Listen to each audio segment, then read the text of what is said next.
Hey everybody, I'm Chris and I'm the founder of Luki Bike Adventures, and I am working on truing a wheel.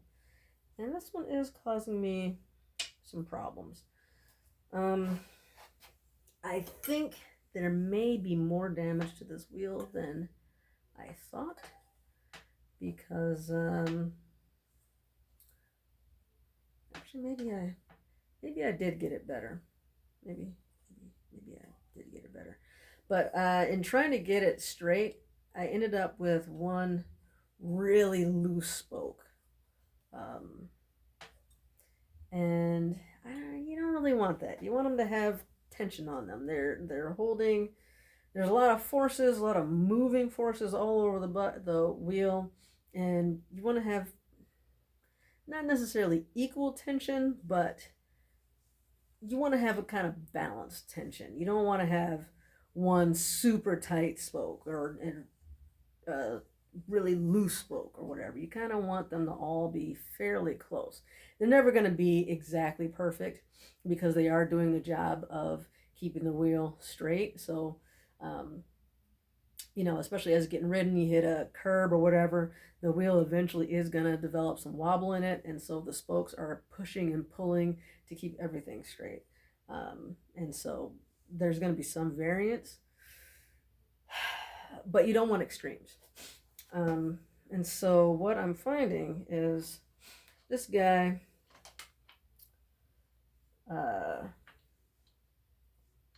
it just really wants to. There's one spot in particular right here where it seems to be bulging out on both sides in this basic area. So seems like it's rubbing, on both sides here. And it does kind of feel like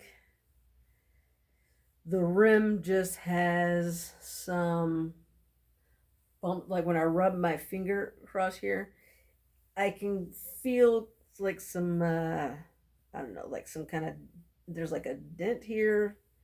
It doesn't feel like the rim is bent, but it doesn't feel like the whole rim is bent, but it feels like there's just like a dent in the rim. And there's a few of them as I'm running my finger across here. And so it's making it a bit difficult to trim. And so I'm thinking what I'm going to do is I'm going to take the tire off, and that'll make it just a little bit easier to see the rim, because the tire, especially when it's not fully inflated, it can create some wobbling effect too. So just to kind of eliminate that, and the tire has to come off anyway because it's a worn tire and I'm going to be replacing it. So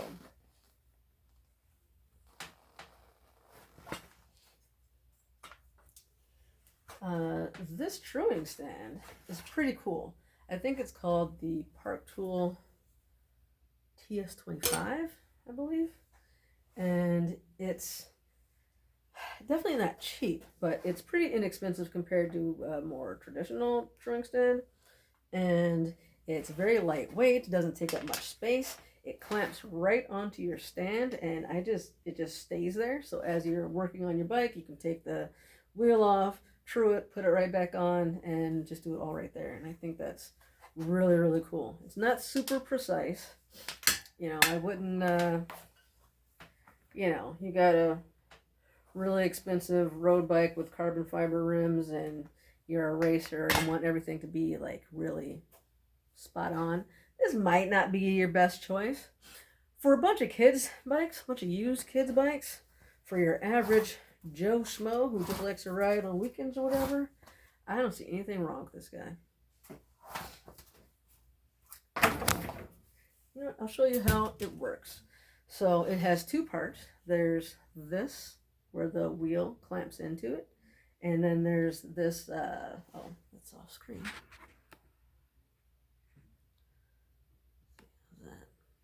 And then there's this I guess gauge that moves in and out, and that's what tells you if your wheel's true or not.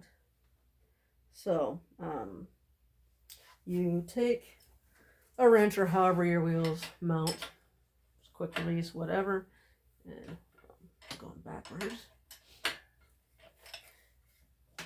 And you just put it on this hook here, like that.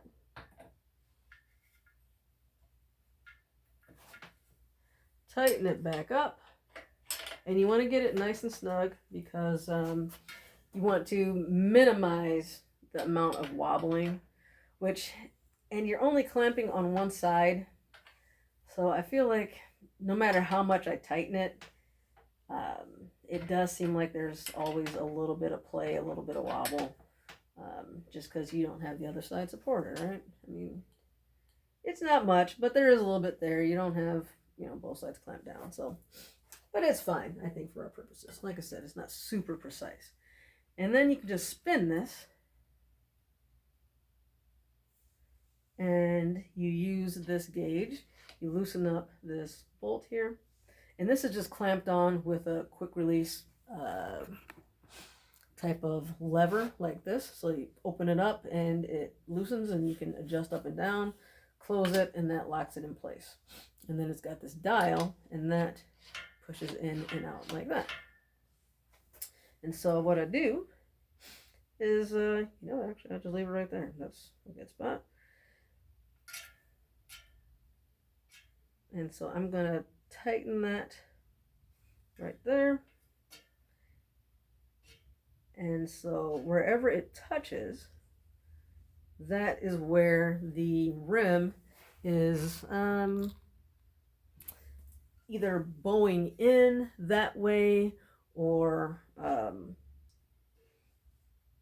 in this case, it looks like it's kind of flared out. It looks like there was maybe some kind of damage, and it's not so much the whole rim isn't bending that way. It seems like it's kind of bubbled out a bit.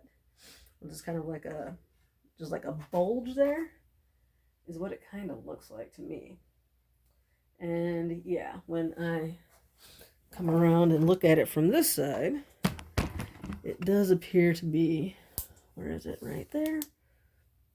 Can you guys see that? Where are you? Where are you?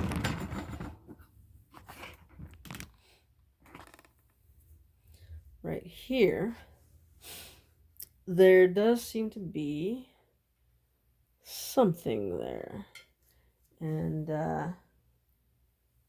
you know what I think that something is? That might be the seam.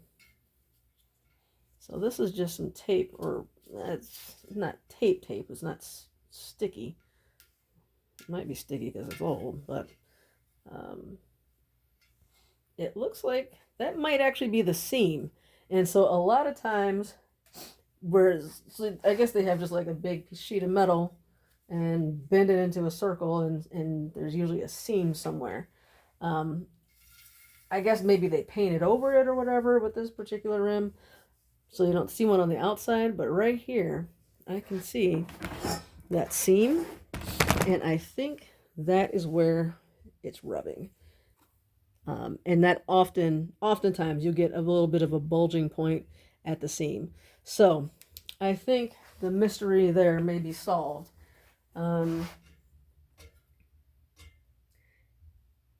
Yeah, I think that's exactly what's happening there. So I'm basically going to ignore that.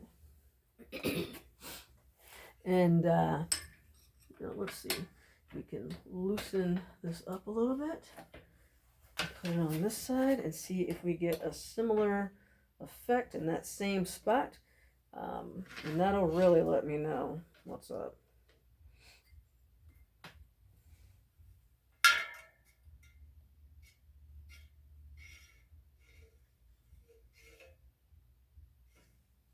And yeah, again, right there.